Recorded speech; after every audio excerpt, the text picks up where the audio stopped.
Última de la Constitución se coloca un artículo 55 que dice que chiquito, que 2 años posterior a la Constitución para la gente negra se hará una ley. Eso uno lo mira también como el racismo estaba ahí y la exclusión para nuestro pueblo, ¿sí? Y eso hace que, por ejemplo, la gente negra hoy no es autoridad, no puede ejercer gobierno propio, autoridad digamos, especial, no son una jurisdicción especial como sí lo son los pueblos indígenas. Sí, ahí hay una situación de desigualdad que no permite ejercer justicia propia al interior de la comunidad, pero tampoco tenemos derecho a nuestro propio desarrollo, ¿sí?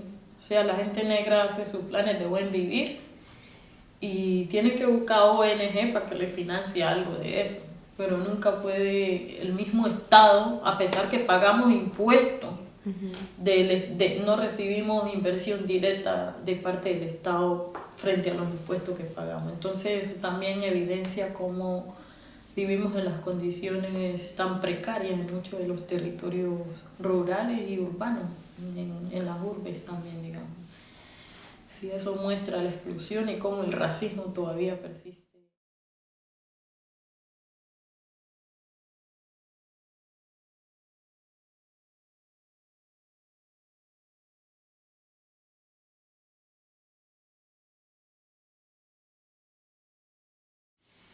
Bueno, la Toma es un territorio ancestral. ¿Sí? Nosotros hemos estado en ese territorio desde 1636. Antes de que tuviera ese nombre de la Toma se llamaba Gelima y era una mina esclavista. ¿Sí? Una de las minas más grandes que tenían los esclavistas payaneses, y de hecho mucha de su economía se hizo de ahí, ¿no? Mucha de su economía con la que hicieron estructura en Popayán, con la que construyeron mucho de lo que hoy es Popayán, salió de esas minas, de Lima y de otra mina en Buenos Aires que se llamaba El Ensolvado. Las minas eran minas de oro y digamos que cuando se abolió la esclavitud, bueno, nosotros teníamos una relación muy estrecha entre la gente negra de la parte alta, que es las montañas de Suárez y Buenos Aires, que antes era un solo municipio, era Suárez, era Buenos Aires, perdón. Después de la construcción de la represa Salvajina es que se dividió en otro municipio, pero antes era un solo municipio. Entonces esa mina estaba en Buenos Aires, Suárez era un corregimiento de Buenos Aires y La Toma era una vereda del corregimiento de Suárez, ¿sí? Y digamos que después con los años, pues Suárez se hizo municipio, La Toma se hizo corregimiento y hay 5 veredas que comprenden ese territorio: Yolombó, Gelima, Dos Aguas y La Toma. Nosotros tenemos una relación muy estrecha con el río vamos y pescamos. Después de la abolición de la esclavitud nosotros seguimos haciendo minería artesanal, ¿sí? Y agricultura. Entonces de eso hemos vivido, de la minería y la agricultura de pancojero.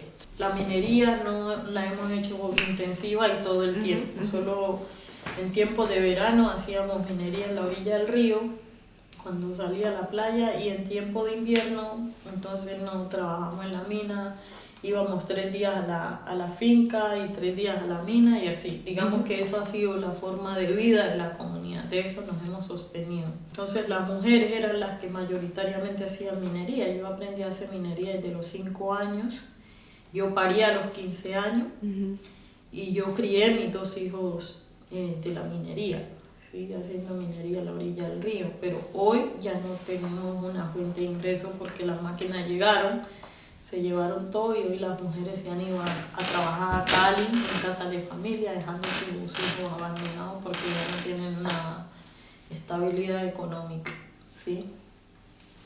Y también eso ha hecho que la gente entonces ya no busca oro en el río, sino en la montaña, ¿sí? En socavones, digamos que se ha cambiado un poco también la forma de buscar el oro. Aunque es que uno tiene todo allá y yo creo que uno no necesita más. Uno tiene su territorio, tiene el río que le da peces, tiene el territorio que puede sembrar, ¿sí? Uno ni siquiera tiene que pensar en que tiene que ir a estudiar, ¿sí? Cuando llegan todas estas amenazas, entonces que yo me voy interesando porque tengo que estudiar derecho para poder ayudar a mi comunidad, porque ahora hay un problema y es que nos están sacando el territorio. Antes estaba metida en procesos culturales, entonces bailaba danza, hacía teatro, cantaba, y eso era como lo que más me gustaba hacer. Y pues de repente cuando ya nos tocó salir del territorio, que hay una amenaza de desalojo del territorio, pues ya me toca ponerme como joven y me metiendo en los procesos de liderazgo comunitario y me fueron entregando también responsabilidades. Y así fue que fui creciendo. En el 2009 pues me sentía muy impotente porque ya eran órdenes de desalojo, estaba la fuerza pública ahí cada ratico yendo a decir que va a sacar la comunidad. El Ministerio del Interior decía que nosotros no tenemos derecho porque no somos comunidad negra, porque no teníamos un título colectivo. Es la misma pregunta que nosotros hacíamos, no, como que no somos comunidad negra, nosotros somos. Y empezamos a reafirmarnos y a decir con mucha fuerza que nosotros somos. Nos tocó buscar en archivos históricos, ¿sí?, en Popayán, desde cuándo habíamos llegado en ese territorio. Y ahí fue que encontramos esos archivos de la mina, en Gelima. Todavía hay una comunidad que lleva ese nombre, de la mina, ¿sí? Entonces, digamos que ha sido un proceso difícil, pero también he ido aprendiendo y bueno, me fui haciendo más visible. Yo he sido una mujer muy rebelde y entonces eso ha hecho que me han estigmatizado también, que soy muy peleona, que soy grosera, que un poco de cosas, ¿no? Porque no, o sea, el hecho que sea el presidente no quiere decir que yo le voy a agachar la cabeza al presidente. Porque el presidente llegue a mi comunidad, yo no le voy a ir a pelar gallina, ¿sí? Porque mucho de lo que pasa por mi comunidad es por sus decisiones. Entonces, como que por decir las cosas así tan claras y no agachar la cabeza, pues me estigmatizan, ¿no? Y no solo a mí, sino a la comunidad también. Pero bueno, eso es parte del proceso y siempre cuesta mucho sacrificio y cuesta esfuerzo. Yo tengo 2 hijos. Bueno, ahora estoy en este nuevo camino que es que me postularon como candidata a la Cámara por Comunidades Negras. Y al principio pues no quería aceptar porque me parecía una cosa, pues es que no creo mucho en la política representativa, ¿sí? Pero bueno, creo que también la gente quiere que haya una voz en esos espacios de representación y una voz que le puede decir al gobierno lo que tiene que decir en la cara, y una voz que ayude a denunciar y que desde la condición de mujer pues también pueda significar como la participación política de las mujeres negras en Colombia, que nunca hemos participado políticamente en condiciones de igualdad con el resto de la sociedad, y que la lucha no es solo nuestra lucha, sino que es la lucha en articulación con otros. Entonces ese es un principio fuerte de nosotros y el principio de reparación histórica, que para nosotros implica que no podemos seguir viviendo las consecuencias de lo que fue la esclavitud. Y hoy desafortunadamente yo creo que el que seamos una de las comunidades que tiene las necesidades básicas más altas en términos de insatisfacción, ¿cierto? Yo creo que eso da cuenta del racismo estructural que todavía persiste en el Estado colombiano y que no permite que vivamos en condiciones dignas. La gente negra hoy todavía no tiene agua potable, la gente negra hoy todavía no tiene electrificación en muchos territorios, a pesar que en muchos territorios como Suárez, como las Salvajinas, se construyeron represas para generar desarrollo. Pero en los mismos territorios la gente no tiene esos servicios que dice el Estado que debería ofrecerle a la comunidad. Entonces también, como es en nombre del desarrollo, se ha justificado el empobrecimiento, la exclusión, la marginación y el exterminio, ¿sí? En nombre del desarrollo se ha desplazado forzosamente a cientos de comunidades en forma desproporcional en el marco del conflicto armado, sobre todo a pueblos indígenas y a pueblos afrodescendientes. El norte del Cauca tiene esa particularidad, y es que hay un asentamiento de gente negra muy fuerte, sobre todo porque en esa zona estaban las haciendas esclavistas y en esa misma zona estaban las minas esclavistas, ¿sí? Entonces nosotros estábamos en la parte de las minas esclavistas y los compañeros de Guachené, Caloto, Miranda, Puerto Tejada, Villarrica estaban en la zona de las haciendas esclavistas. Entonces había una relación entre la hacienda y la mina, ¿sí? Nosotros que estábamos en la mina allá en la montaña, digamos que tanto en la zona plana como en la parte alta, la gente negra, después de la abolición a la esclavitud, luchó por tener tierra, ¿sí? Entonces el territorio que nosotros tenemos no ha sido que después de la abolición de la esclavitud nos lo regalaron. No, eso le costó trabajo y sufrimiento a los ancestros de nosotros. Entonces había una lucha histórica por la tenencia de la tierra en ese lugar y de la gente negra, ¿sí? Que logró comprar tierra, eso que le llamaban terraje, ¿sí? La gente negra logró comprar tierra. Y La Toma es uno de esos territorios donde la gente pagó con oro su tierra, ¿sí? Pagó con trabajo en las minas su tierra que hoy tiene. Y bueno, eso lo hemos conservado de generación en generación. Y sin embargo, en los últimos años han habido varios intereses, pues porque digamos una zona que para nosotros es espacio de vida, pero que el Estado la mira como un espacio donde hay mucha riqueza acumulativa, entonces donde hay mucho oro y se necesita explotar ese territorio. Entonces el Estado ha venido entregando inconsultamente los territorios a empresas multinacionales como Cosigo Resort, como Anglo Ashanti, y a personas foráneas también, como Héctor Saria, como Raúl Fernando Ruiz, y estas personas han solicitado órdenes de desalojo de la comunidad. Es así como en el 2009 pues se da un intento de desalojo de la comunidad de La Toma y es donde ya, digamos, yo participo más activamente. Antes de eso, pues ya estaba la represa Salvajina. Por el territorio de nosotros pasa un río que se llama Ovejas y querían desviar ese río Ovejas a la represa Salvajina. Nosotros nos opusimos como comunidad a que nos motilaran el río, pero en realidad yo, tanto con el proceso de paz con la FARC, ¿sí? Como el ELN, en términos de la palabra de cumplimiento desde el gobierno, yo no veo en realidad mucha posibilidad. Las comunidades indígenas acabaron de hacer una minga. Tenemos 1000 acuerdos incumplidos. Y cada vez salimos a la carretera y ponemos 2 y 3 muertos, ¿sí? Y 2 y 3 muertos para que el gobierno haga una acta que después no cumplen. Sí, y yo no sé qué vamos a seguir haciendo, pero esa es la realidad. La Cumbre Agraria, sí, ha hecho movilización fuerte en todo el país, sí, y el gobierno que terminó diciendo, bueno, vamos a las cosas estructurales. El gobierno no la ha discutido. El gobierno lo que hizo fue, voy a poner acá organización de ustedes, acá expresión organizativa, X cantidad de dinero para que hagan un proceso de fortalecimiento organizativo y ya. Pero las cosas que tenían que ver con minería, con las cosas estructurales que se estaba pensando la Cumbre Agraria, eso no se avanzó. Al contrario, el gobierno fue hábil, que colocó una plata y ahora la Cumbre Agraria está fraccionada también. ¿Sí? No hay articulación, los indígenas están por su lado, los campesinos por su lado, los afro por su lado, el resto de las expresiones organizativas. O sea, no hay una fuerza política en Colombia hoy del movimiento social que diga vamos a empujar con fuerza los acuerdos para que eso se implemente. Esperamos que surja, ¿no?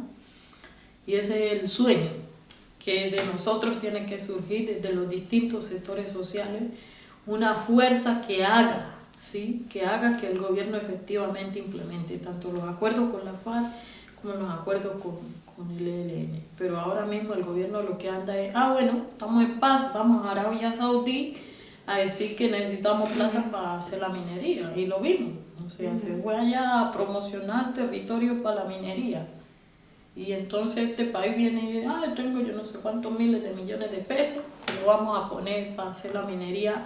De hecho, en territorios donde la comunidad, hoy por consultas populares que están haciendo, ya dijeron que no van a permitir minería en su territorio.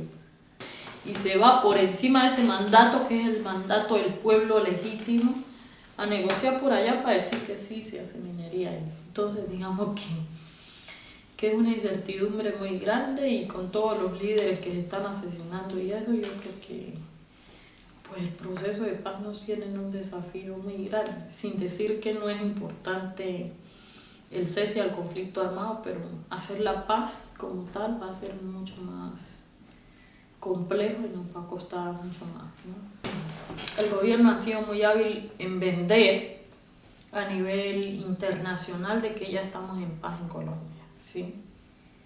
Y yo creo que el que yo pueda venir, no toda la gente como yo puede venir acá a Suiza, o no toda la gente como yo puede ser invitada acá a dialogar, ¿cierto? Hablar de la realidad de allá. Y el que yo pueda venir, yo creo que uno es el mensaje de que la comunidad internacional tiene que seguir con sus ojos vigilantes sobre los derechos humanos, sobre cuáles son las garantías reales frente a los derechos humanos, y de continuar, digamos, demandando del gobierno colombiano esas garantías, porque es mucha la plata que a veces dice que se implementa en los territorios, pero uno va a ver y las condiciones de la gente no cambian, ¿sí?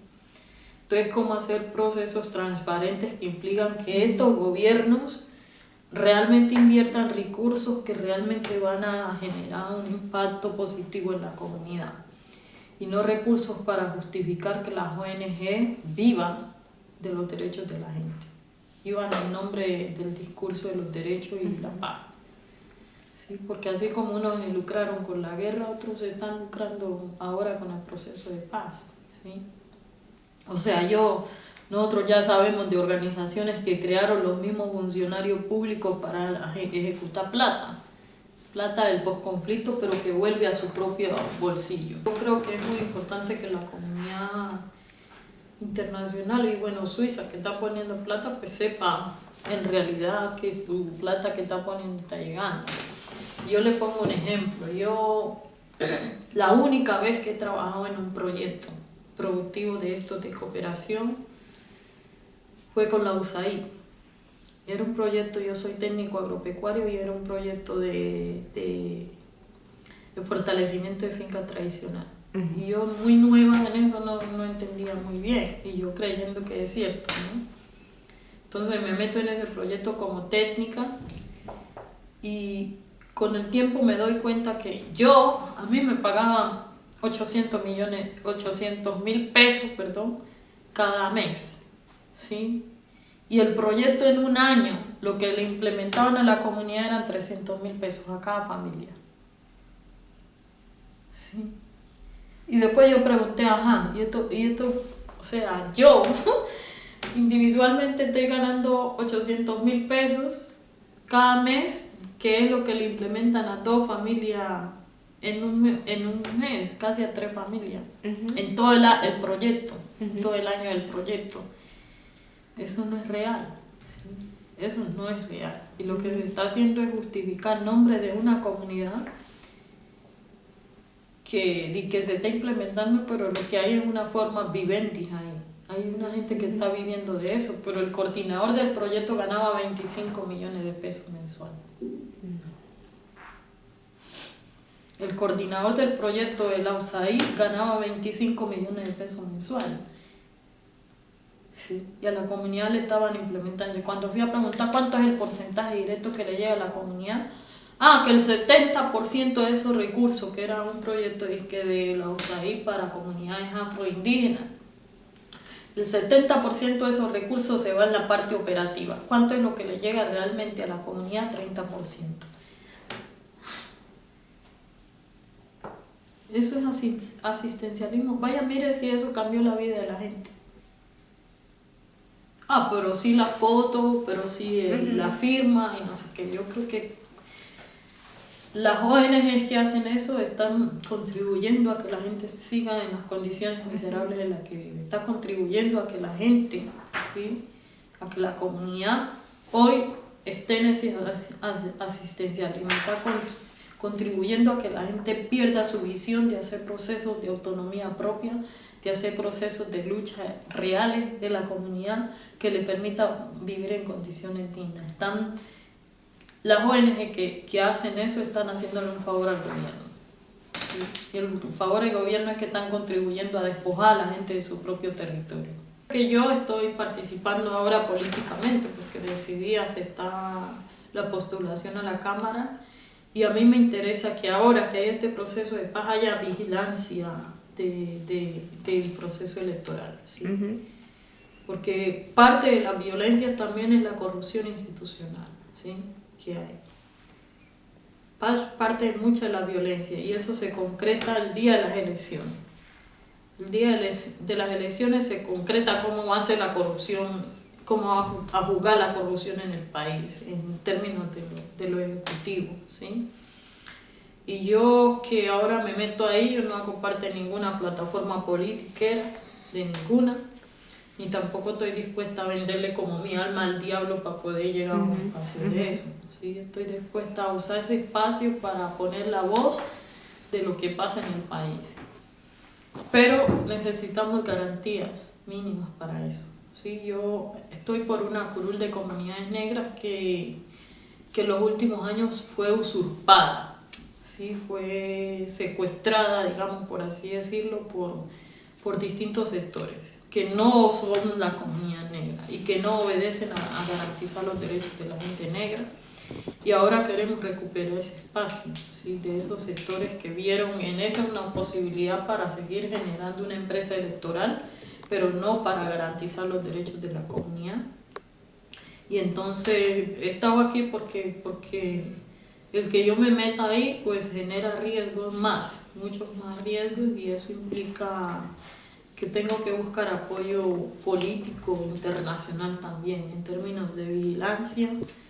Y bueno, también, digamos, solidaridad de la gente. Yo estoy metiéndome en esto y no tengo condiciones económicas tampoco para hacer este proceso. Pongo ejemplo concreto. Ahora mismo estaba discutiendo en el Congreso la creación de 16 curules para las víctimas en el país, y la élite de Colombia, que está en el Congreso, está haciendo triza todo eso, no está aprobando eso. Ahora hay una discusión de que si se aprobó o no se aprobó, porque muchos no asistieron al Congreso y los otros asistieron y votaron en contra, y solo unos pocos, 50 votaron para que sí, y está en la discusión. Ahora la derecha, ultraderecha, está diciendo que Santos, igual como se robó el plebiscito, ahora está robándose... Como que es un país que tiene 7 millones de gente negra, víctima, bueno, no negra, de todo el país víctima, pero es proporcionalmente comunidades indígenas y negras y campesinas, tienen la oportunidad de resarcir sus derechos, permitiéndole que en ese espacio de representación pongan su voz. Y como que hay gente tan miserable que dice, no, eso no se puede, o sea, 16 curules sobre un Congreso que tiene 90 y pico de parlamentarios, que tiene 200 y pico de parlamentarios. Eso es muy miserable, y eso da cuenta de que efectivamente si a las víctimas que no se han reparado en el país realmente se les está prohibiendo que tengan un espacio donde pueden poner su voz en el marco del proceso de paz, eso nos puede decir... Yo creo que eso es un indicador que nos dice qué va a pasar con el acuerdo de paz, ¿sí? Si no se le permite a 16 víctimas de diferentes sectores que pongan la voz de lo que han vivido 7 millones de gente en el país producto del conflicto armado, eso da cuenta de cuál va a ser el nivel de implementación del resto de los acuerdos, ¿sí? Entonces digamos que en el caso de nosotros en Tumaco, o sea, están matando a la gente, ¿sí? El mismo ejército está matando a la gente. Los líderes, todos los días están muriendo 2 y 3 líderes. Todos los días hay noticias, todos los días me está llegando un mensaje de una mujer lideresa asesinada, o un joven, o un miembro de una comunidad, o un representante legal de un consejo comunitario asesinado, ¿sí? O un gobernador indígena asesinado. Entonces, yo creo que eso nos pone en cuestión de que tenemos unos desafíos enormes, ¿sí? Y que la élite, ¿sí? en realidad no va a permitir que se avance un proceso de paz.